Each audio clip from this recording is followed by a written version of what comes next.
दोस्तों सत श्री अकाल। मैं सतविंदर सिंह हासरा लैके प्रोग्राम खास खबर ते एक नज़र। खास खबर ते एक नज़र प्रोग्राम दे विच असी पिछले हफ्ते दीयां जिहड़ियां कुछ खास खबरां अखबारां दे विच टीवी चैनलों दे विच रहियां हुंदियां हन उन्हां ते चर्चा करते हैं, उन्हां ते अपने जिहड़े है विचार प्रगट करते हैं, उन्हां ते एक आपां झात पाउने हैं, एक नज़र पाउने हैं। सब तो पहला मैं धन्नवाद करना चाहांगा पंजाब इंश्योरेंस तो हरपिंदर सिद्धू होना दा, जिन्हां ते सहयोग दे नाल ये प्रोग्राम तुहाडे तक जिहड़ा है पुजदा हुंदा है। जे आपां पिछले हफ्ते दीयां खबरां दी गल करिए तो क्योंकि हिंदुस्तान दे विच इलैक्शन चल रहे ने और इलैक्शन तकरीबन जिहड़े हन खत्म ही हन, एक ही दौर जिहड़ा है इलैक्शनां दा रह गया है और उहदे विच जिहड़ी है सब तो महत्वपूर्ण जिहड़ी सीट है इंडिया दे विच मन्नी जा रही है, एक वकार दी लड़ाई है, वो है वाराणसी दी सीट। और वाराणसी तो क्योंकि नरेंद्र मोदी खुद जिहड़ी है वो चोण लड़ रहे हैं और उन्होंने सब तो वड्डी जिहड़ी चुनौती है नरेंद्र मोदी नूं उत्थों वो है अरविंद केजरीवाल तो, जिहड़े कि आम आदमी पार्टी के जिहड़े मुखिया हैं और सीधे तौर पर जिहड़ी उन्हां दे विच ही टक्कर जिहड़ी है मन्नी जा रही है। दोनों पार्टियां जिहड़ियां बड़ा सिर तोड़ जिहड़ा है जोर लगा रही हैं और पिछले हफ्ते ये भी खासियत रही है इस वाराणसी के सीट नूं लैके, क्योंकि अरविंद केजरीवाल जिहड़े कि आम आदमी पार्टी के जिहड़े प्रबंधक हैं, मुख जिहड़े मुखिया हैं उन्होंने इस गल की वार-वार गल की है, वार-वार इल्ज़ाम लगाए ने कि कांग्रेस और भारतीय जनता पार्टी के जिहड़े लोग हैं ये आपस दे विच रले हैं, इस करके वड्डे लीडर जिहड़े हैं उन्हां दे विच जिहड़े वड्डे लीडर दूसरी पार्टी के वड्डे लीडर जिहड़े है प्रचार नहीं करते। जिवें राहुल गांधी जे अमेठी तो खड़ा है तो उत्थे नरेंद्र मोदी नहीं प्रचार करेगा, जे नरेंद्र मोदी के इलाके च राहुल गांधी नहीं करेगा, इन्हां दी जिहड़ी है गांढ सांढ जिहड़ी हुंदी है, इस तरह की इन्हां दी अंडरस्टैंडिंग जां कह लो कि इन्हां दी आपस दे विच जिहड़ी है सौदेबाजी हुंदी है। पर उस गल नूं झूठिया करदे जिहड़ा है नरेंद्र मोदी ने सब तो पहला अमेठी दे विच एक उन्होंने बड़ी वड्डी उत्थे कॉन्फ्रेंस की और सीधे हमले जिहड़े है गांधी परिवार ते उन्होंने बोले। तो इस तरह ही जिहड़े राहुल गांधी है वो हुण जिहड़े है उन्होंने कल नूं जिहड़ी है उत्थे रोड शो करना है वाराणसी दे विच। तो ये भी एक कह लो धारणा जिहड़ी है टुट गई है जां जिहड़ा कोई एक चलिया आ रहा सी, हो सकता है कि लै दे के इन्हां नूं पता हुंदा भी वड्डे लीडर ने जित्ती जाना, इस करके उहदी जिहड़ी है विरोधता करने वास्ते वड्डे लीडर नहीं सन जांदे। पर आम आदमी पार्टी दे करके जिहड़ी जागृति आई है और लोगों के सामने जिहड़े इशू आए हैं उन्होंने भी ही जिहड़ी है इन्हां पार्टियां ने महत्ता जरूर दी है, देने पई है उन्होंने। इस करके जिहड़ा है नरेंद्र मोदी नूं अमेठी दे विच जाके रैली करनी पई और राहुल गांधी ने जिहड़ा रोड शो करना पिया। और मैनूं लगता है कि ये जिहड़ी है भावें चुक दे विच आके जां फूक दे विच आके इन्हां दोनों लीडरां ने जिहड़ी है एक दूजे दे इलाके दे विच रैलियां कीतियां जां रोड शो कीते ने, इहदा आम आदमी पार्टी नूं फायदा हो सकता है। क्योंकि अगर नरेंद्र मोदी दीयां जिहड़ियां वोटां ने टुटदियां ने तो आप नूं उसका फायदा हुंदा है। इस तरह जे राहुल गांधी दीयां वोटां टुटदियां ने तो इसे दा जिहड़ा है उत्थे कुमार विश्वास खड़ा है अमेठी तो राहुल गांधी दे अगेंस्ट, ते उस नूं जिहड़ा इहदा सीधा फायदा होएगा। बाकी आने वाली जिहड़ी है वो नतीजे 16 मई नूं होने ने सारियां दी, उन्हां ते जिहड़ियां नज़रां लगियां होंदियां कि कौन जितेगा कौन हारेगा।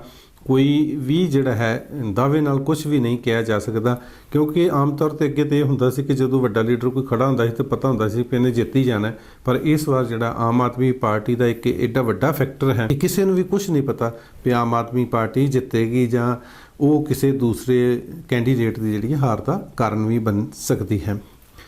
इस इलैक्शन दे विच हालांकि जिहड़ा चोण कमीशन है उसने बड़ी कोशिश की है कि नशे और जिहड़ा है कैश है वो ना इत्थे वरते, पर फिर भी जिहड़ा है ये अंदर खाते जिहड़ा है चुप चपीते वड्डी पद्धर ते जिहड़ा जारी रहा। पिछले प्रोग्राम दे विच असीं तुहाडे नाल गल कीती सी कि किस तरह जिहड़ा है गुरु ग्रंथ साहब रख के ते 500-500 रुपया दे के कसम चुकाई जा रही है, तो उत्थे छापा मारिया जो चोण कमिश्नर ते वाकई उत्थे ये उन्होंने वरतारा देखिया, कैश का वरतारा भी चलिया। और अखबार के विच एक छपी हुई रिपोर्ट के मुताबिक जे आपां गल करिए जिवें 30 अप्रैल नूं जिहड़ियां हन पंजाब दे विच इलैक्शन होईयां चोणां होईयां और 29 अप्रैल की सिर्फ गल करिए तो उस दिन जिहड़ा 26 करोड़ की जिहड़ी है वो सिर्फ इक्को दिन ही शराब पंजाब दे विच वरती। और रिपोर्ट के मुताबिक तकरीबन 600 ट्रक जिहड़े हन वो पिंडां दे विच, शहरां दे विच, कस्बियां दे विच, महल्लियां दे विच जिहड़ी है वो शराब दीयां पेटियां जिहड़ियां हैं वो वंडदे रहे। कोटा लगाया होया सी कि इस हलके नूं किस पिंड नूं किन्नी जिहड़ी है वो शराब देनी है। तो उत्थे तुसीं देखो भी किन्ना चोण कमिशन का जिहड़ा अमला सी वो उत्थे सी ਇੱਥੇ ਮੈਂ ਜ਼ਿਕਰ ਕਰਨਾ ਚਾਹਾਂਗਾ ਜਿਹੜਾ ਵੀ ਚੋਣ ਕਮਿਸ਼ਨ ਦਾ ਆਪਾਂ ਅਮਲਾ ਕਹਿੰਦੇ ਹਾਂ ਹੁੰਦੇ ਉਹੀ ਬੰਦੇ ਹਨ, ਜਿਵੇਂ ਪੰਜਾਬ ਦੇ ਅਫਸਰ ਹੋਣਗੇ, ਤਹਿਸੀਲਦਾਰ ਹੋਣਗੇ, SDM ਹੋਣਗੇ, DC ਹੋਣਗੇ, ਉਹੀ ਅਫਸਰ ਹੁੰਦੇ ਨੇ, ਉਹੀ ਪੁਲਿਸ ਦੇ ਅਫਸਰ ਹੁੰਦੇ ਨੇ। ਪਰ ਜਿੰਨੇ ਦਿਨ ਇਲੈਕਸ਼ਨ ਚੱਲਦਾ, ਨੋਟੀਫਿਕੇਸ਼ਨ ਜਾਰੀ ਹੋ ਜਾਂਦਾ, ਉਸ ਦਿਨ ਤੋਂ ਲੈ ਕੇ ਜਿਹੜੇ ਹੈ ਉਹ ਜਿੰਨੇ ਵੀ ਇਹ ਅਫਸਰ ਨੇ ਸਾਰੇ ਹੀ ਚੋਣ ਕਮਿਸ਼ਨ ਦੇ ਅੰਡਰ ਕੰਮ ਕਰਦੇ ਹਨ। ਕਿਸੇ ਨੂੰ ਵੀ ਕਿਤੇ ਵੀ ਲਗਾ ਸਕਦੇ ਹਨ, ਕਿਸੇ ਦੀ ਕੁਛ ਵੀ ਡਿਊਟੀ ਲਗਾ ਸਕਦੇ ਹਨ, ਕਿਸੇ ਦੀ ਬਦਲੀ ਕਰ ਸਕਦੇ ਹਨ, ਪਰ ਲੈ ਦੇ ਕਿਤੇ ਰਹਿੰਦੇ ਤੇ ਉਸੇ ਹੀ ਸਟੇਟ ਦੇ ਵਿੱਚ ਹਨ। ਇਸ ਕਰਕੇ ਜਿਹੜਾ ਹੈ ਅੰਦਰ ਖਾਤੇ ਉਹਨਾਂ ਨੂੰ ਪਤਾ ਹੁੰਦਾ ਜਾਂ ਕਿਸ ਵੀ ਤਰੀਕੇ ਨਾਲ ਜਿਹੜੀ ਹੈ ਉਹ ਸੈਟਲਮੈਂਟ ਹੁੰਦੀ ਹੈ। ਔਰ ਇਹ ਤੁਸੀਂ ਦੇਖੋ ਵੀ 26 ਕਰੋੜ ਦੀ ਜਿਹੜੀ ਦਾਰੂ ਇੱਕ ਦਿਨ ਦੇ ਵਿੱਚ ਹੀ ਵੋਟਾਂ ਤੋਂ ਪਹਿਲਾਂ ਜਿਹੜੀ ਵੰਡੀ ਗਈ। ਉਹ 600 ਟਰੱਕ ਜਿਹੜੇ ਹਨ ਉਹ ਇਸ ਸਾਰੀ ਜਿਹੜੀ ਹੈ ਉਹ ਵੰਡਦੇ ਰਹੇ ਦਾਰੂ, ਔਰ ਰਾਤ ਨੂੰ ਜਿਹੜੇ ਵੰਡਦੇ ਰਹੇ, ਔਰ ਕਿਸੇ ਵੀ ਇੱਕ ਵੀ ਜਿਹੜੀ ਹੈ ਖਬਰ ਉਹਦੇ ਸਾਹਮਣੇ ਨਹੀਂ ਆਈ ਵੀ ਕਿਸੇ ਨੂੰ ਕੋਈ ਫੜਿਆ ਹੋਵੇ ਦਾਰੂ ਵਰਤਾਉਣ ਲੱਗਿਆ। ਤੋ ਇਸ ਤਰ੍ਹਾਂ ਦਾ ਵਰਤਾਰਾ ਜਿਹੜਾ ਹੈ ਇਹ ਚੱਲਦਾ ਹੈ। ਇੱਥੇ ਮੈਂ ਨਸ਼ਿਆਂ ਦੀ ਗੱਲ ਹੋਈ ਹੈ ਤੇ ਪੰਜਾਬ ਦਾ ਸਭ ਤੋਂ ਜ਼ਿਆਦਾ ਨੁਕਸਾਨ ਜਿਹੜਾ ਹੈ ਨਸ਼ਿਆਂ ਦੇ ਵਿੱਚ ਹੋ ਰਿਹਾ। ਇਹ ਆਪਾਂ ਰੋਜ਼ ਰਿਪੋਰਟਾਂ ਪੜ੍ਹਦੇ ਹਾਂ ਕਿ 26 ਕਰੋੜ ਦੀ ਹੈਰੋਇਨ ਫੜ ਲਈ, 50 ਕਰੋੜ ਦੀ ਫੜ ਲਈ, 100 ਕਰੋੜ ਦੀ ਫੜ ਲਈ, 2-4 ਬੰਦੇ ਵੀ ਫੜ ਲੈਂਦੇ ਨੇ। ਇਹ ਪੰਜਾਬ ਦੇ ਵਿੱਚ ਹੀ ਇੰਨੀਆਂ ਜ਼ਿਆਦਾ ਇਹ ਖਬਰਾਂ ਕਿਉਂ ਆਉਂਦੀਆਂ ਹਨ? ਜਿਵੇਂ ਅਗਰ ਰਿਪੋਰਟਾਂ ਦੇ ਉੱਤੇ ਅਗਰ ਵਿਸ਼ਵਾਸ ਕੀਤਾ ਜਾਵੇ ਤਾਂ ਉੱਥੇ ਦੇ ਜਿਹੜੇ ਲੀਡਰ ਹਨ, ਭਾਵੇਂ ਉਹ ਕਿਸੇ ਵੀ ਪਾਰਟੀ ਨੂੰ ਬਿਲੋਂਗ ਕਰਦੇ ਨੇ, ਹਰ ਪਾਰਟੀ ਦੇ ਲੀਡਰਾਂ ਦੇ ਜਿਹੜੇ ਹਨ ਨਾ ਉਹ ਨਸ਼ਿਆਂ ਦੇ ਤਸਕਰਾਂ ਦੇ ਤੌਰ ਤੇ ਜਿਹੜੇ ਹਨ ਉਹ ਅਖਬਾਰਾਂ ਦੇ ਵਿੱਚ ਸਾਬਕਾ ਜਿਹੜੇ ਪੁਲਿਸ ਅਫਸਰ ਹਨ ਉਹ ਵੀ ਸ਼ਰੇਆਮ ਸਾਰੀਆਂ ਪਾਰਟੀਆਂ ਦੇ ਲੀਡਰਾਂ ਦਾ ਜਿਹੜਾ ਹੈ ਨਾਂ ਲੈ ਰਹੇ ਨੇ ਕਿ ਕਿਸ ਤਰ੍ਹਾਂ ਜਿਹੜੇ ਹੈ ਉਹਨਾਂ ਦੇ ਸਹਿਮਤੀ ਦੇ ਨਾਲ ਜਿਹੜਾ ਹੈ ਸਾਰਾ ਹੀ ਇਹ ਧੰਦਾ ਨਸ਼ਿਆਂ ਦਾ ਜਿਹੜਾ ਹੈ ਚੱਲ ਰਿਹਾ ਹੈ। ਪਿੱਛੇ ਜੀ ਇੱਕ TV ਰਿਪੋਰਟ ਵੇਖਣ ਨੂੰ ਮਿਲੀ ਔਰ ਉਹਦੇ ਵਿੱਚ ਉਹਨਾਂ ਨੇ ਦਿਖਾਇਆ ਕਿ ਕਿਸ ਤਰ੍ਹਾਂ ਪਿੰਡਾਂ ਦੇ ਵਿੱਚ ਜਿਹੜੇ ਹਨ, ਜੇ ਕਹਿ ਲਓ ਕਿ ਅੱਧਿਆਂ ਤੋਂ ਜ਼ਿਆਦਾ ਨੌਜਵਾਨ ਜਿਹੜੇ ਹਨ ਨਸ਼ਿਆਂ ਦੇ ਵਿੱਚ ਲੱਗੇ ਹਨ। ਸ਼ਰੇਆਮ ਜਿਹੜੇ ਨਸ਼ੇ, ਹੈਰੋਇਨ, ਸਮੈਕ ਜਿਹੜੀ ਹੈ ਸ਼ਰੇਆਮ ਮਿਲਦੀ ਹੈ। ਹੋਰ ਭਾਵੇਂ ਕੁਛ ਮਿਲੇ ਨਾ, ਨਸ਼ਾ ਜਿਹੜਾ ਹੈ ਤੁਹਾਨੂੰ ਆਮ ਹੀ ਮਿਲ ਜਾਂਦਾ ਹੈ। ਪਰ ਇਹਨਾਂ ਵੋਟਾਂ ਦੇ ਵਿੱਚ ਵੀ ਇਹ ਨਸ਼ਿਆਂ ਦੀ ਗੱਲ ਮੈਂ ਇਸ ਕਰਕੇ ਕਰਨ ਲੱਗਾ ਕਿ ਬਹੁਤ ਇਹ ਮੁੱਦਾ ਸਾਹਮਣੇ ਆਇਆ ਔਰ ਈਵਨ ਕਿ ਕਈ ਲੀਡਰਾਂ ਨੂੰ ਜਿਹੜਾ ਹੈ ਇਸ ਦਾ ਸਾਹਮਣਾ ਵੀ ਕਰਨਾ ਪਿਆ ਵੀ ਉਹਨਾਂ ਨੇ, ਜਿਵੇਂ ਆਪਾਂ ਅਮਲੀਆਂ ਦੀ ਗੱਲ ਕਰੀਏ ਤਾਂ ਉਹਨਾਂ ਨੇ ਕਿਹਾ ਵੀ ਸਾਨੂੰ ਡੋਡੇ ਦਿਓ ਜੀ, ਸਾਨੂੰ ਭੁੱਕੀ ਦਿਓ ਜੀ, ਅਸੀਂ ਤੇ ਤੋੜ ਨਾਲ ਜਿਹੜੇ ਹੈ ਮਰੇ ਗਏ ਹਾਂ। ਤੇ ਪਹਿਲੀ ਵਾਰੀ ਬੜੀ ਨਮੋਸ਼ੀ ਵਾਲੀਆਂ ਇਹ ਖਬਰਾਂ ਸਾਨੂੰ ਪਤਾ ਲੱਗਦਾ ਕਿ ਸਾਡੇ ਪੰਜਾਬ ਦਾ ਜਿਹੜਾ ਹੈ ਅੱਜ ਕੀ ਹਾਲ ਹੈ। ਤੇ ਉਹਨਾਂ ਨੇ ਲੀਡਰਾਂ ਕੋਲੋਂ ਮੰਗ ਕੀਤੀ ਕਿ ਸਾਨੂੰ ਜਿਹੜਾ ਹੈ ਨਸ਼ਾ ਪ੍ਰੋਵਾਈਡ ਕੀਤਾ ਜਾਏ, ਕਿਉਂਕਿ ਚੋਣ ਕਮਿਸ਼ਨ ਦੀ ਸਖਤਾਈ ਕਰਕੇ ਨਸ਼ਿਆਂ ਤੇ ਜਿਹੜੀ ਹੈ ਆਮ ਖੁੱਲੇ ਜਿਹੜਾ ਭੁੱਕੀ ਵਗੈਰਾ, ਡੋਡੇ ਵਗੈਰਾ ਸੀ, ਇਹਨਾਂ ਦੀ ਜਿਹੜੀ ਹੈ ਬੜੀ ਇਹਨਾਂ ਤੇ ਪਾਬੰਦੀ ਸੀ, ਇਸ ਕਰਕੇ ਨਹੀਂ ਮਿਲੇ। ਔਰ ਉਹਨਾਂ ਅਮਲੀਆਂ ਦਾ ਜਿਹੜੇ ਕਿ ਇਸ ਅਮਲ ਨੂੰ ਲੱਗ ਚੁੱਕੇ ਸਨ ਉਹਨਾਂ ਦਾ ਬਹੁਤ ਬੁਰਾ ਹਾਲ ਹੋਇਆ। ਕਈਆਂ ਨੇ ਆਤਮ ਹੱਤਿਆ ਕਰਨ ਦੀਆਂ ਵੀ ਧਮਕੀਆਂ ਦਿੱਤੀਆਂ, ਬਹੁਤ ਕੁਛ ਉਹਨਾਂ ਨੇ ਜਿਹੜਾ ਹੈ ਉਹ ਕੀਤਾ, ਪਰ ਉਹਨਾਂ ਨੂੰ ਜਿਹੜੀ ਹੈ ਨਹੀਂ ਵੀ ਮਿਲੀ। ਔਰ ਕਈ ਵਾਰੀ ਲੀਡਰਾਂ ਨੂੰ ਇਹ ਸਾਹਮਣਾ ਕਰਨਾ ਪਿਆ ਉੱਥੇ ਕਿ ਤੁਸੀਂ ਜਿਹੜਾ ਹੈ ਨਸ਼ਿਆਂ ਨੂੰ ਕਿਉਂ ਨਹੀਂ ਰੋਕਦੇ, ਸਾਡੀ ਜਵਾਨੀ ਜਿਹੜੀ ਹੈ ਉਹ ਬਰਬਾਦ ਹੋਈ ਜਾ ਰਹੀ ਹੈ। ਤੋ ਇਸ ਤਰ੍ਹਾਂ ਦੀਆਂ ਰਿਪੋਰਟਾਂ ਸਾਹਮਣੇ ਸੋਸ਼ਲ ਮੀਡੀਆ ਕਰਕੇ ਵੀ ਜਿਹੜੀਆਂ ਸਾਹਮਣੇ ਆਈਆਂ, ਇਹ ਬੜੀ ਇੱਕ ਕਹਿ ਲਓ ਕਿ ਤਰਸਯੋਗ ਸਥਿਤੀ ਜਿਹੜੀ ਹੈ ਪੰਜਾਬ ਦੀ ਬਣੀ ਹੋਈ ਹੈ। ਤੇ ਇਹ ਜਿਹੜੇ ਨਸ਼ੇ ਦੀ ਮੈਂ ਗੱਲ ਕਰ ਰਿਹਾ ਕਿ ਹੈਰੋਇਨ ਜਿਹੜਾ ਹੈ ਨਸ਼ਾ ਉਹ ਆਮ ਹੀ ਮਿਲਦਾ ਹੈ, ਸਮੈਕ ਆਮ ਹੀ ਮਿਲਦੀ ਹੈ। ਅੱਜ ਉਹ ਲੋਕ ਜਿਹੜੇ ਇਸ ਦਾ ਧੰਦਾ ਬਣਾ ਕੇ, ਇਸ ਦਾ ਵਪਾਰ ਬਣਾ ਕੇ ਉਹ ਲੋਕਾਂ ਦੀ ਜਿਹੜੀ ਹੈ ਲੁੱਟ ਖਸੁੱਟ ਕਰ ਰਹੇ। ਜਦੋਂ ਲੋਕ ਹੀ ਨਕਾਰੇ ਹੋ ਜਾਣਗੇ ਤੁਸੀਂ ਉੱਥੇ ਰਾਜ ਕਰਕੇ ਵੀ ਤੇ ਕੀ ਕਰੋਗੇ? ਪਰ ਉਹਨਾਂ ਦੀ ਅੱਜ ਜੇ ਉਹ ਨਹੀਂ ਰੋਕ ਰਹੇ, ਕੱਲ੍ਹ ਨੂੰ ਮੰਨ ਲਓ ਕੋਈ ਪ੍ਰੈਸ਼ਰ ਇੰਨਾ ਜ਼ਿਆਦਾ ਆ ਜਾਂਦਾ ਹੈਗਾ ਕਿ ਉਹ ਰੋਕਣੇ ਪੈਂਦੇ ਹੈ ਨਸ਼ੇ।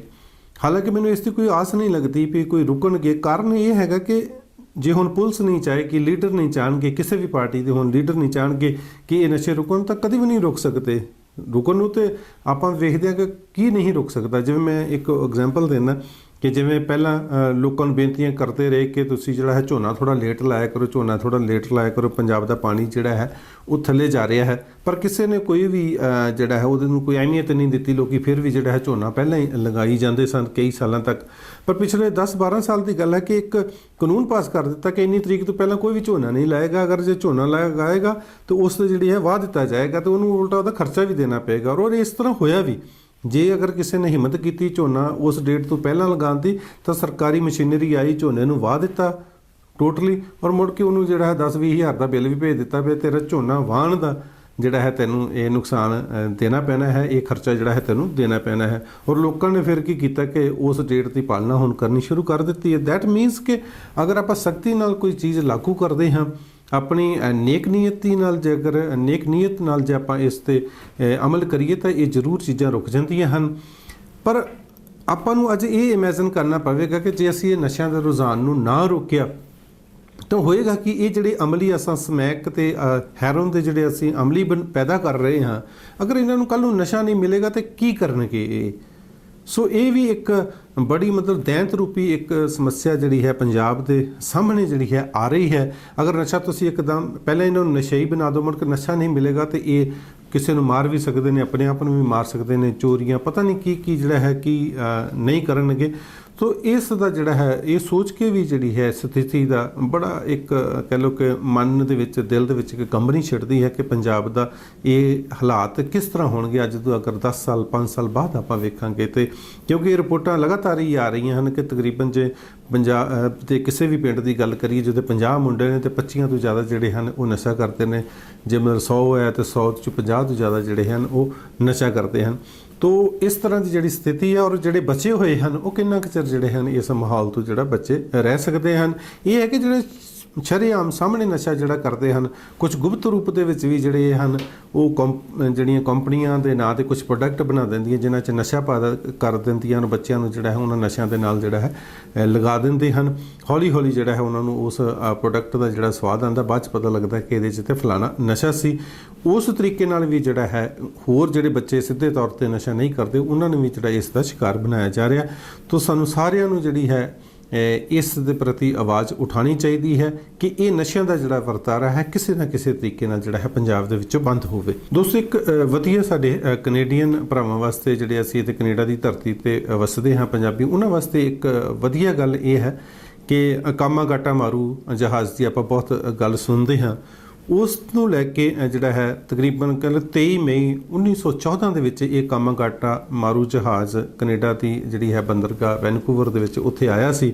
ਉੱਥੋਂ ਇਸ ਨੂੰ ਜਿਹੜਾ ਵਾਪਸ ਜਾਣਾ ਪਿਆ ਸੀ। ਉਸ ਦਾ ਸਿੱਖਾਂ ਦੇ ਮਨਾਂ ਵਿੱਚ, ਪੰਜਾਬੀਆਂ ਦੇ ਮਨਾਂ ਦੇ ਵਿੱਚ ਕਾਫੀ ਇਸ ਪ੍ਰਤੀ ਰੋਸ ਸੀ ਔਰ ਗੌਰਮੈਂਟ ਆਫ ਕੈਨੇਡਾ ਨੇ ਜਿਹੜੀ ਹੈ ਅਫਸੋਸ ਜਤਾਇਆ ਸੀ ਕਿ ਮਾੜੀ ਘਟਨਾ ਵਾਪਰੀ ਸੀ, ਪਰ ਉਸ ਨੂੰ ਅਹਿਮੀਅਤ ਦਿੰਦਿਆਂ ਹੋਇਆ ਹਾਰਪਰ ਜਿਹੜੀ ਸਰਕਾਰ ਹੈ ਉਸ ਨੇ ਇੱਕ $2.5 ਦਾ ਜਿਹੜਾ ਹੈ ਉਹ ਕੈਨੇਡਾ ਪੋਸਟ ਵੱਲੋਂ ਇੱਕ ਟਿਕਟ ਜਾਰੀ ਕੀਤਾ ਹੈ ਇਸ ਦੀ ਯਾਦਗਾਰ ਦੇ ਵਿੱਚ, ਕਾਮਾਗਾਟਾ ਮਾਰੂ ਜਹਾਜ਼ ਦੀ ਯਾਦਗਾਰ ਦੇ ਵਿੱਚ। ਕਾਮਾਗਾਟਾ ਮਾਰੂ ਜਹਾਜ਼ ਦੇ ਬਾਰੇ ਮੈਂ ਥੋੜ੍ਹੀ ਜਿਹੀ ਤੁਹਾਨੂੰ ਜਾਣਕਾਰੀ ਦੇਣਾ ਚਾਹਾਂਗਾ ਕਿ ਹੋਇਆ ਕੀ ਸੀ। ਐਕਚੁਅਲੀ ਕਿ ਜਦੋਂ ਇੱਥੇ ਵੀ ਗੋਰਿਆਂ ਦਾ ਰਾਜ ਸੀ ਔਰ ਇੰਡੀਆ 'ਚ ਵੀ ਗੋਰਿਆਂ ਦਾ ਰਾਜ ਸੀ ਤਾਂ ਉਹ ਇਹ ਨਹੀਂ ਸੀ ਚਾਹੁੰਦੇ ਕਿ ਇੰਡੀਅਨ ਲੋਕ ਜਿਹੜੇ ਹਨ ਉਹ ਕੈਨੇਡਾ ਦੀ ਧਰਤੀ 'ਤੇ ਆਉਣ। ਇਸ ਕਰਕੇ ਉਹਨਾਂ ਨੇ ਕਈ ਤਰ੍ਹਾਂ ਦੇ ਜਿਹੜੇ ਹਨ ਕਾਨੂੰਨ ਬਣਾ ਦਿੱਤੇ ਸਨ। ਪਹਿਲਾਂ ਤਾਂ ਸਿੱਧਾ ਹੀ ਕਾਨੂੰਨ ਬਣਾਤਾ ਕਿ ਕੈਨੇਡਾ ਦੀ ਧਰਤੀ 'ਤੇ ਜਿਹੜੇ ਹਨ ਉਹ ਇੰਡੀਆ ਦੇ ਲੋਕ ਨਹੀਂ ਆ ਸਕਦੇ ਤੇ ਇਸ ਪ੍ਰਤੀ ਜਿਹੜੇ ਇੱਥੇ ਇੰਡੀਅਨ ਲੋਕ ਰਹਿੰਦੇ ਸਨ ਉਹਨਾਂ ਨੇ ਆਵਾਜ਼ ਉਠਾਈ ਔਰ ਇਹਨਾਂ ਨੂੰ ਗੈਰ ਮਨੁੱਖੀ ਜਿਹੜਾ ਹੈ ਕਿਹਾ ਔਰ ਡਿਸਕ੍ਰਿਮੀਨੇਸ਼ਨ ਦਾ ਜਿਹੜਾ ਹੈ ਉਸ ਨੂੰ ਐਲਾਨਿਆ ਔਰ ਉਹਨਾਂ ਨੇ ਇਸ ਦੇ ਵਿਰੁੱਧ ਆਵਾਜ਼ ਉਠਾਈ। ਪਰ ਫਿਰ ਉਹਨਾਂ ਨੇ ਜਿਹੜਾ ਹੈ ਇੱਕ ਉਹਨੂੰ ਅਮੈਂਡਮੈਂਟ ਕਰਕੇ ਕੋਈ ਹੋਰ ਇੱਕ ਨਵਾਂ ਕਾਨੂੰਨ ਬਣਾ ਦਿੱਤਾ ਕਿ ਇਸ ਦੇਸ਼ ਦੇ ਵਿੱਚ, ਕਿਉਂਕਿ ਉਦੋਂ ਹਵਾਈ ਜਹਾਜ਼ ਤੇ ਹੁੰਦੇ ਸੀ, ਨਾ ਹੀ ਕੋਈ ਜਿਹੜਾ ਹੈ ਸੜਕੀ ਰਸਤੇ ਰਾਹੀਂ ਆ ਸਕਦਾ ਸੀ, ਸਮੁੰਦਰੀ ਰਸਤੇ ਰਾਹੀਂ ਸਾਰੇ ਇੱਥੇ ਆਉਂਦੇ ਸੀ।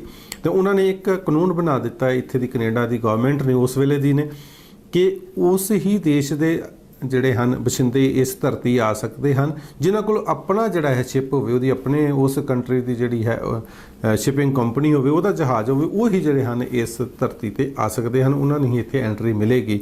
ਤੇ ਪੰਜਾਬੀਆਂ ਦਾ ਤੁਹਾਨੂੰ ਪਤਾ ਹੈ ਕਿ ਜਿਸ ਗੱਲ ਦੀ ਠਾਣ ਲੈਂਦੇ ਨੇ ਉਸ ਨੂੰ ਪੂਰੀ ਕਰਕੇ ਛੱਡਦੇ ਨੇ। ਫਿਰ ਹਿੰਮਤ ਕੀਤੀ ਉਹਨਾਂ ਨੇ, ਇੱਕ ਬੰਦੇ ਨੇ ਥੋੜ੍ਹੀ ਹਿੰਮਤ ਕੀਤੀ, ਬਿਜ਼ਨਸਮੈਨ ਸੀ, ਤਾਂ ਉਸ ਨੇ ਇੱਕ ਸ਼ਿਪਿੰਗ ਕੰਪਨੀ ਬਣਾਈ ਔਰ ਸ਼ਿਪਿੰਗ ਕੰਪਨੀ ਬਣਾ ਕੇ ਤੇ ਉਸ ਨੇ ਇੱਕ ਜਾਪਾਨ ਦੀ ਕੰਪਨੀ ਕੋਲ ਕਾਮਾਗਾਟਾ ਮਾਰੂ ਜਹਾਜ਼ ਜਿਹੜਾ ਹੈ ਉਹਨੇ ਲੀਜ਼ 'ਤੇ ਲੈ ਲਿਆ, ਕਿਰਾਏ 'ਤੇ ਲੈ ਲਿਆ ਔਰ ਉਹ ਲੈ ਕੇ ਜਿਹੜਾ ਹੈ, ਕਿਉਂਕਿ ਇੰਡੀਆ ਦੇ ਵਿੱਚ ਉਹ ਰਜਿਸਟਰਡ ਕੰਪਨੀ ਹੋਈ ਸੀ, ਇੰਡੀਆ ਦੀ ਰਜਿਸਟਰਡ ਕੰਪਨੀ ਸੀ, ਤੇ ਉਸ ਨੇ ਜਿਹੜਾ ਜਹਾਜ਼ ਵੀ ਲੈ ਲਿਆ। ਹੁਣ ਉਹਦੇ 'ਤੇ ਸਵਾਰ ਹੋ ਕੇ ਬੰਦੇ ਜਦੋਂ ਉੱਥੋਂ ਚੱਲੇ, ਮਲਾਇਆ ਤੋਂ ਚੱਲੇ, ਕੁਛ ਜਿਹੜਾ ਹੈ ਸਿੰਗਾਪੁਰ ਤੋਂ ਚੱਲੇ, ਤਾਂ ਉਹਦੇ ਵਿੱਚ ਜਿਹੜੇ ਲੋਕ ਸਨ, ਹਾਲਾਂਕਿ ਉਹ ਰੋਟੀ ਰੋਜ਼ੀ ਕਮਾਉਣ ਵਾਸਤੇ ਆਏ ਸਨ, ਜ਼ਿਆਦਾ ਕਰਕੇ ਉਹਦੇ ਵਿੱਚ ਲੋਕ ਇਹ ਨਹੀਂ ਸੀ ਕਿ ਉਹ ਆਜ਼ਾਦੀ ਘੁਲਾਟੀਏ ਸਨ ਜਾਂ ਆਜ਼ਾਦੀ ਦੀ ਲੜਾਈ ਲੜਨ ਵਾਸਤੇ ਇੱਧਰ ਨੂੰ ਆ ਰਹੇ ਸਨ। ਆਪਣੀ ਜ਼ਿੰਦਗੀ ਨੂੰ ਬਿਹਤਰ ਬਣਾਉਣ ਵਾਸਤੇ ਜਿਹੜਾ ਹੈ ਉਹਨਾਂ ਨੇ ਇੱਥੇ ਸੋਚਿਆ ਕਿ ਕੈਨੇਡਾ ਦੀ ਧਰਤੀ 'ਤੇ ਜਾ ਕੇ ਕਾਰੋਬਾਰ ਕਰਦੇ ਹਾਂ, ਕੰਮ ਕਰਦੇ ਹਾਂ। ਤੇ ਉਹ ਜਦੋਂ ਇੱਥੇ ਨੂੰ ਤੁਰੇ ਆ 2 ਮਹੀਨਿਆਂ ਬਾਅਦ ਜਦੋਂ ਵੈਨਕੂਵਰ ਜਹਾਜ਼ ਉੱਤੇ ਬੰਦਰਗਾਹ 'ਤੇ ਲੱਗਿਆ, ਕਿਉਂਕਿ ਸਰਕਾਰਾਂ ਭਾਵੇਂ ਅਮੈਂਡਮੈਂਟ ਕਾਨੂੰਨ ਵਿੱਚ ਕਰ ਲੈਣ ਪਰ ਇਹਨਾਂ ਦੀ ਨੀਅਤ ਜਿੰਨੇ ਚਿਰ ਸਾਫ਼ ਨਹੀਂ ਹੁੰਦੀ ਉਨੇ ਚਿਰ ਜਿਹੜਾ ਹੈ ਕੁਛ ਵੀ ਉਹਦਾ ਮਸਲਾ ਹੱਲ ਨਹੀਂ ਹੁੰਦਾ। ਤੇ ਨੀਅਤ ਇਹਨਾਂ ਦੀ ਇਹ ਸੀ ਕਿ ਇੰਡੀਅਨ ਲੋਕ ਜਿਹੜੇ ਹਨ ਉਹ ਇੱਥੇ ਨਹੀਂ ਆਉਣੇ ਚਾਹੀਦੇ ਕੈਨੇਡਾ ਦੇ ਵਿੱਚ। ਹੁਣ ਬੰਦਰਗਾਹ ਦੇ ਉੱਤੇ ਆ ਕੇ ਜਹਾਜ਼ ਲੱਗ ਗਿਆ, ਉਹਨਾਂ ਦੀ ਸਾਰਿਆਂ ਦੀ ਚੈਕਿੰਗ ਹੋਈ, ਡਾਕਟਰੀ ਚੈਕਿੰਗ ਹੋਈ ਤੇ ਸਾਰੇ ਠੀਕ ਠਾਕ ਪਾਏ ਗਏ, ਕੋਈ ਇਹਨੂੰ ਕੋਈ ਬਿਮਾਰੀ ਨਹੀਂ ਸੀ। ਪਰ ਉਹਨਾਂ ਨੇ ਫਿਰ ਵੀ ਕਿਸੇ ਨੂੰ ਜਿਹੜੀ ਹੈ ਕੈਨੇਡਾ ਦੇ ਵਿੱਚ ਐਂਟਰੀ ਨਹੀਂ ਦਿੱਤੀ। ਸਿਰਫ ਇੱਕ ਜਿਹੜੇ ਡਾਕਟਰ ਉਹਨਾਂ ਦੇ ਨਾਲ ਆਏ ਸੀ ਉਹਨੂੰ ਜਿਹੜੀ ਹੈ ਉੱਥੇ ਐਂਟਰੀ ਦਿੱਤੀ, ਜਿਹਦੇ 'ਚ ਬਾਅਦ 'ਚ ਇਹ ਇਲਜ਼ਾਮ ਲਗਾਇਆ ਕਿ ਸ਼ਾਇਦ ਉਹ ਗੋਰੀ ਸਰਕਾਰ ਦੇ ਜਿਹੜੇ ਹਨ ਸੂਈਆ ਸਨ ਜਾਂ ਜਸੂਸ ਸਨ, ਜਿਹੜੇ ਕਿ ਉਹ ਨਾਲ ਦੀ ਨਾਲ ਸਾਰੀ ਇਨਫੋਰਮੇਸ਼ਨ ਉਹਨਾਂ ਨੂੰ ਦੇ ਰਹੇ ਸਨ, ਜਾਂ ਉਹਨਾਂ ਨੇ ਬਾਅਦ 'ਚ ਉਹਨਾਂ ਨੇ ਇਨਫੋਰਮੇਸ਼ਨ ਸਾਰੀ ਸ਼ੇਅਰ ਕੀਤੀ ਕਿ ਇਹਦੇ ਵਿੱਚ ਜਿਹੜੇ ਹਨ ਕੁਛ ਗਦਰੀ ਬਾਬੇ ਵੀ ਰਲੇ ਹੋਏ ਹਨ, ਹੋ ਸਕਦਾ ਕਿ ਉਹ ਇਹਨਾਂ ਨੂੰ ਭੜਕਾਉਣ ਔਰ ਕੱਲ੍ਹ ਨੂੰ ਜਿਹੜਾ ਹੈ ਤੁਹਾਨੂੰ ਦਿੱਕਤ ਆ ਸਕਦੀ ਹੈ। ਇਸ ਕਰਕੇ ਕੈਨੇਡਾ ਗੌਰਮੈਂਟ ਨੇ ਉਦੋਂ ਦੀ ਨੇ ਇਹ ਸੋਚਿਆ ਕਿ ਇਹਨਾਂ ਨੂੰ ਵਾਪਸ ਭੇਜਿਆ ਜਾਵੇ, ਅਸੀਂ ਤੁਹਾਨੂੰ ਐਂਟਰੀ ਨਹੀਂ ਦੇਣੀ। ਤੇ ਲੋਕਾਂ ਨੇ ਬੜਾ ਰੋਸ ਜ਼ਾਹਰ ਕੀਤਾ। ਜਿਹੜੇ ਇਸ ਧਰਤੀ ਦੇ ਉੱਤੇ ਆਲਰੇਡੀ ਪੰਜਾਬੀ ਇੰਡੀਅਨਸ ਲੋਕ ਰਹਿੰਦੇ ਸਨ, ਉਹਨਾਂ ਨੇ ਇਕੱਠੇ ਹੋ ਕੇ ਆਵਾਜ਼ ਉਠਾਈ ਕਿ ਤੁਸੀਂ ਉਹਨਾਂ ਨੂੰ ਜਿਹੜੀ ਹੈ ਐਂਟਰੀ ਕਿਉਂ ਨਹੀਂ ਦਿੰਦੇ, ਜਦ ਕਿ ਉਹ ਸਾਰੀਆਂ ਸ਼ਰਤਾਂ ਪੂਰੀਆਂ ਕਰਦੇ ਨੇ, ਇੰਡੀਆ ਦੇ ਜਹਾਜ਼ ਤੇ ਆਏ ਨੇ, ਇੰਡੀਆ ਦੀ ਕੰਪਨੀ ਹੈ ਤੇ ਇੰਡੀਅਨਸ ਹੈਗੇ ਨੇ, ਤੁਸੀਂ ਉਸ ਨੂੰ ਕਿਉਂ ਨਹੀਂ ਦਿੰਦੇ। ਤੇ ਬੜਾ ਰੋਸ ਹੋਇਆ, ਪਰ ਉਹਨਾਂ ਨੇ ਗੋਰੀ ਸਰਕਾਰ ਅੜੀ ਰਹੀ ਵੀ ਨਹੀਂ, ਅਸੀਂ ਜਿਹੜੀ ਹੈ ਨਹੀਂ ਉਹਨਾਂ ਨੂੰ ਐਂਟਰੀ ਦੇਣੀ, ਇਹਨਾਂ ਨੂੰ ਵਾਪਸ ਜਾਣਾ ਪੈਣਾ ਹੈ। ਫਿਰ ਇੱਥੇ ਜਿਹੜਾ ਸੀ ਉਹਨਾਂ ਨੇ ਇਹ ਸੋਚਿਆ ਕਿ ਇੱਕ ਫੈਸਲਾ ਕੀਤਾ ਇੱਥੇ ਦੇ ਲੋਕਾਂ ਨੇ, ਪੰਜਾਬੀ ਲੋਕਾਂ ਨੇ, ਕਿ ਜੇ ਇਹਨਾਂ ਨੂੰ ਵਾਪਸ ਭੇਜਿਆ ਗਿਆ ਤੇ ਅਸੀਂ ਜਿਹੜੀ ਹੈ ਵੈਨਕੂਵਰ ਸ਼ਹਿਰ ਨੂੰ ਅੱਗ ਲਗਾ ਦਿਆਂਗੇ, ਜੇ ਕਰ ਦਿਆਂਗੇ ਵੀ ਕਾਫੀ ਅਸੀਂ ਜਿਹੜੀ ਹੈ ਗੜਬੜ ਕਰਾਂਗੇ ਜੇ ਤੁਸੀਂ ਇਹਨਾਂ ਨੂੰ ਵਾਪਸ ਭੇਜਿਆ ਤਾਂ, ਜਾਂ ਇਹਨਾਂ ਨੂੰ ਕਿਸੇ ਵੀ ਤਰ੍ਹਾਂ ਦਾ ਜਾਨੀ ਨੁਕਸਾਨ ਪਹੁੰਚਾਇਆ ਤਾਂ। ਫਿਰ ਵੀ ਇਹਨਾਂ ਨੇ ਕੋਸ਼ਿਸ਼ ਕੀਤੀ, ਕਾਮਾਗਾਟਾ ਮਾਰੂ ਜਹਾਜ਼ ਨੂੰ ਘੇਰ ਕੇ ਉਹਦੇ 'ਤੇ ਤੋਪਾਂ ਵੀ ਬੀੜੀਆਂ ਗਈਆਂ ਉਸ ਵੱਲ ਨੂੰ, ਤੇ ਪਰ ਅੱਗੋਂ ਜਿਹੜਾ ਹੈ ਉਹਨਾਂ ਨੇ ਵੀ ਬੜਾ ਮੁਕਾਬਲਾ ਕੀਤਾ, ਜੋ ਵੀ ਉਹਨਾਂ ਦੇ ਹੱਥ ਆਇਆ ਉਹਨਾਂ ਨੇ ਬੇੜੀਆਂ ਉੱਤੇ ਸੱਟਿਆ। ਔਰ ਕਹਿਣ ਦਾ ਭਾਵ ਕਿ ਪੂਰੀ ਤਣਾਅਪੂਰਨ ਜਿਹੜੀ ਹੈ ਉਹ ਸਥਿਤੀ ਬਣ ਗਈ ਵੀ ਕੁਝ ਵੀ ਹੋ ਸਕਦਾ ਸੀ। ਫਿਰ ਇਹ ਜਿਹੜੇ ਇੱਥੇ ਕਮੇਟੀ ਬਣੀ ਸੀ, ਉਹਨਾਂ ਦੇ ਕੁਝ ਨੁਮਾਇੰਦੇ ਜਿਹੜੇ ਹਨ ਉਹ ਜਹਾਜ਼ ਦੇ ਵਿੱਚ ਗਏ ਕਾਮਾਗਾਟਾ ਮਾਰੂ ਦੇ ਵਿੱਚ। ਉਹਨਾਂ ਨੇ ਜਾ ਕੇ ਉੱਥੇ ਉਹਨਾਂ ਨੂੰ ਸਮਝਾਇਆ ਵੀ ਦੇਖੋ ਵੀ ਹੁਣ ਐਂਟਰੀ ਮਿਲਣੀ, ਕਿਉਂਕਿ ਗੋਰੀ ਸਰਕਾਰ ਜਿਹੜੀ ਹੈ ਇੱਥੇ ਦੀ ਕੈਨੇਡਾ ਦੀ, ਉਹਨੇ ਪੱਕੀ ਠਾਣੀ ਹੋਈ ਹੈ ਕਿ ਤੁਹਾਨੂੰ ਉਹਨਾਂ ਨੇ ਐਂਟਰੀ ਨਹੀਂ ਦੇਣੀ, ਵਾਪਸ ਉਹਨਾਂ ਨੇ ਭੇਜਣਾ ਹੀ ਭੇਜਣਾ। ਪਰ ਜੇ ਤੁਸੀਂ ਇੱਥੇ ਅੜੇ ਰਹੇ ਤੇ ਇਹਨਾਂ ਨੇ ਤੁਹਾਨੂੰ ਮਾਰ ਦੇਣਾ, ਜੇ ਤੁਸੀਂ ਮਰ ਗਏ ਤੇ ਅਸੀਂ ਜਿਹੜਾ ਹੈ ਬਾਹਰ ਕੁਛ ਨਾ ਕੁਛ ਸ਼ਹਿਰ ਦੇ ਵਿੱਚ ਕਰ ਦੇਣਾ। ਤੇ ਬਿਹਤਰ ਇਹੋ ਹੀ ਹੈਗਾ ਕਿ ਫਿਲਹਾਲ ਤੁਸੀਂ ਜਿਹੜਾ ਹੈ ਵਾਪਸ ਆਪਣਾ ਇਹ ਜਹਾਜ਼ ਇੰਡੀਆ ਨੂੰ ਲੈ ਜਾਓ। ਕਹਿਣ ਦਾ ਭਾਵ ਕਿ ਦੋਨਾਂ ਧਿਰਾਂ ਨੇ ਫਿਰ ਵਿਚਾਰ ਕੀਤੀ ਵੀ ਕਿਉਂ ਨੁਕਸਾਨ ਕਰਨਾ, ਅਗਰ ਫਾਇਦਾ ਨਹੀਂ ਹੋਣਾ ਤੇ ਨੁਕਸਾਨ ਹੀ ਹੋਣਾ ਤੇ ਵਾਪਸ ਉਹ ਚਲੇ ਗਏ।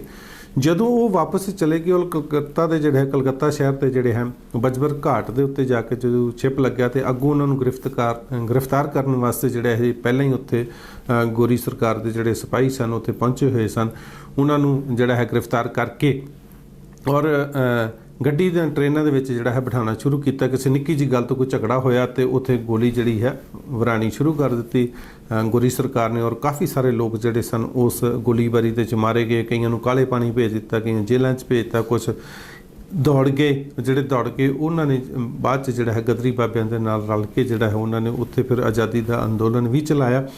ਹੁਣ ਉੱਥੇ ਜਿਹੜੇ 25-26 ਲੋਕ ਜਿਹੜੇ ਮਾਰ ਕੇ ਸਨ ਗੋਲੀਆਂ ਦੇ ਨਾਲ, ਤੇ ਇਹ ਮੰਨਿਆ ਜਾਂਦਾ ਹੈ ਕਿ ਉਹ ਕੈਨੇਡਾ ਸਰਕਾਰ ਦੀ ਉਸ ਵੇਲੇ ਦੀ ਜਿਹੜੀ ਸਰਕਾਰ ਸੀ ਉਹਦੀ ਨਲਾਇਕੀ ਕਰਕੇ, ਉਹਦੀ ਜਿਹੜੀ ਨੀਤੀਆਂ ਦੇ ਕਰਕੇ ਜਿਹੜਾ ਹੈ ਇੰਨੇ ਲੋਕ ਜਿਹੜੇ ਹਨ ਮੌਤ ਦੇ ਘਾਟ ਜਿਹੜੇ ਉਤਾਰ ਦਿੱਤੇ ਗਏ, ਤੇ ਇਸ ਦੇ ਦੋਸ਼ੀ ਜਿਹੜੇ ਹਨ ਉਸ ਵੇਲੇ ਦੀ ਕੈਨੇਡਾ ਸਰਕਾਰ ਸੀ। ਇਸ ਕਰਕੇ ਵਾਰ-ਵਾਰ ਗੱਲ ਕੀਤੀ ਜਾਂਦੀ ਕਿ ਕੈਨੇਡਾ ਸਰਕਾਰ ਜਿਹੜੀ ਆ ਉਸ ਕਾਂਡ ਦੇ ਪ੍ਰਤੀ ਜਿਹੜੀ ਹੈ ਮਾਫੀ ਮੰਗੇ। ਤੋ ਉਸੇ ਨੂੰ ਹੀ ਜਿਹੜੀ ਅੱਜ ਦੀਆਂ ਜਿਹੜੀਆਂ ਸਰਕਾਰਾਂ ਹਨ, ਅੱਜ ਦੀਆਂ ਜਿਹੜੀਆਂ ਇੱਥੇ ਪੋਲੀਟੀਕਲ ਪਾਰਟੀਆਂ, ਉਸ ਨੂੰ ਮੰਦਭਾਗੀ ਘਟਨਾ ਜਿਹੜੀ ਹੈ ਮੰਨਦੇ ਹਨ, ਔਰ ਉਸ 'ਤੇ ਬੜੀ ਵਾਰ ਉਹ ਅਫਸੋਸ ਵੀ ਜਿਹੜਾ ਹੈ ਜਤਾ ਚੁੱਕੇ ਹਨ। ਹੁਣ ਜਿਹੜੀ ਹੈ ਇਹ 100 ਸਾਲ ਦੀ ਜਿਹੜੀ ਹੈ ਸ਼ਤਾਬਦੀ ਹੈ, ਕਿਉਂਕਿ 23 ਮਈ 1914 ਨੂੰ ਇਹ ਜਹਾਜ਼ ਆਇਆ ਸੀ ਇੱਥੇ, ਤੇ ਇਸ ਕਰਕੇ 100 ਸਾਲ ਇਹਨੂੰ ਹੋ ਗਏ ਨੇ। ਤੇ ਉਹਦੀ ਸ਼ਤਾਬਦੀ ਮਨਾਉਣ ਦੇ ਤੌਰ 'ਤੇ ਜਿਹੜੀ ਕੈਨੇਡਾ ਦੀ ਗੌਰਮੈਂਟ ਵੱਲੋਂ ਜਿਹੜਾ ਹੈ ਇਹ $2.5 ਦਾ ਜਿਹੜਾ ਹੈ ਕੈਨੇਡਾ ਪੋਸਟ ਵੱਲੋਂ ਇੱਕ ਡਾਕ ਟਿਕਟ ਜਿਹੜਾ ਉਹ ਜਾਰੀ ਕੀਤਾ ਗਿਆ। ਇੱਥੇ ਵੀ ਮੈਂ ਦੱਸਣਾ ਚਾਹਾਂਗਾ ਕਿ ਅੱਜ ਦੀ ਡੇਟ ਵਿੱਚ ਕੈਨੇਡਾ ਪੋਸਟ ਦਾ ਜਿਹੜਾ ਹੈ ਡਾਕ ਵਿਭਾਗ, ਜਿਹਨੂੰ ਆਪਾਂ ਕਹਿ ਦਿੰਦੇ ਹਾਂ ਕੈਨੇਡਾ ਦਾ, ਉਹਦਾ ਜਿਹੜਾ ਮੁਖੀਆ ਹੈ ਉਹ ਦੀਪਕ ਚੋਪੜਾ ਹੈ। ਇਹ ਵੀ ਇੱਕ ਸਬੱਬ ਦੀ ਗੱਲ ਹੈ ਕਿ ਉਹਦੇ ਹੱਥੋਂ ਹੀ ਜਿਹੜਾ ਹੈ ਜਾਂ ਉਹਦੀ ਪ੍ਰੈਜ਼ੈਂਸ ਦੇ ਵਿੱਚ ਹੀ ਇਹ ਸਾਰਾ ਡਾਕ ਟਿਕਟ ਦਾ ਜਿਹੜਾ ਹੈ ਜਾਰੀ ਹੋਣ ਦਾ ਜਿਹੜਾ ਸਮਾਗਮ ਹੋਇਆ, ਇਹ ਵੀ ਇੱਕ ਸਬੱਬ ਦੀ ਹੀ ਗੱਲ ਹੈ।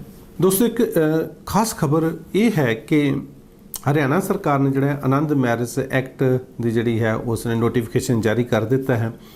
ਤੁਹਾਨੂੰ ਯਾਦ ਹੋਵੇਗਾ ਕਿ ਸਿੱਖਾਂ ਦੀ ਇੱਕ ਬਹੁਤ ਵੱਡੀ ਜਿਹੜੀ ਮੰਗ ਇਹ ਹੀ ਰਹੀ ਹੈ ਕਿ ਸਾਨੂੰ ਜਿਹੜੀਆਂ ਸਾਡੇ ਵਿਆਹ ਰਜਿਸਟ੍ਰੇਸ਼ਨ ਹੁੰਦੇ ਹਨ ਸਿੱਖਾਂ ਦੇ, ਸਿੱਖ ਰੀਤੀ ਦੇ ਨਾਲ ਆਨੰਦ ਕਾਰਜ ਜਿਹੜੇ ਹੁੰਦੇ ਹਨ, ਉਹ ਜਿਹੜੇ ਵਿਆਹ ਰਜਿਸਟਰਡ ਜਦੋਂ ਹੁੰਦੇ ਹਨ ਗੌਰਮੈਂਟ ਦੇ, ਭਾਵੇਂ ਪੰਜਾਬ ਵਿੱਚੋਂ ਜਾਂ ਇੰਡੀਆ ਦੇ ਕਿਤੇ ਵੀ ਜਿਹੜਾ ਹੈ ਉਹ ਸਟੇਟ ਦੇ ਵਿੱਚ ਜਦੋਂ ਵਿਆਹ ਰਜਿਸਟਰਡ ਹੁੰਦਾ ਤੇ ਆਨੰਦ ਕਾਰਜ ਹੈ, ਪਰ ਉਸ ਨੂੰ ਜਿਹੜਾ ਹਿੰਦੂ ਮੈਰਿਜ ਐਕਟ ਦੇ ਅਧੀਨ ਜਿਹੜਾ ਰਜਿਸਟਰਡ ਹੋਣਾ ਪੈਂਦਾ, ਕਿਉਂਕਿ ਸਿੱਖਾਂ ਦੇ ਆਨੰਦ ਕਾਰਜ ਦੇ ਪ੍ਰਤੀ ਕੋਈ ਵੀ ਇਸ ਤਰ੍ਹਾਂ ਦਾ ਕੋਈ ਲਾਅ ਹਿੰਦੁਸਤਾਨ ਦੇ ਵਿੱਚ ਨਹੀਂ ਹੈ।